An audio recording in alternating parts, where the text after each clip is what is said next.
أعلنت مديرية الأرصاد الجوية المغربية في نشرة جوية خاصة أن الطقس البارد والزخات الرعدية التي تعرفها عدة مناطق من المملكة ستتواصل إلى غاية يوم غد.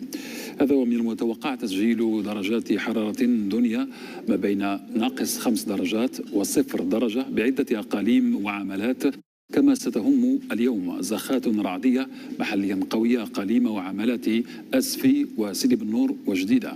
ومن المتوقع أن تهم اليوم زخات رعدية محليا معتدلة أقاليم الصويرة وأكادير إيدا وتنان.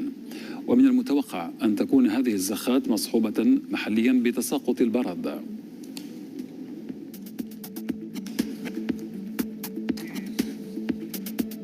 تلك آخر صور غرفة الأخبار، دمتم في رعاية الله.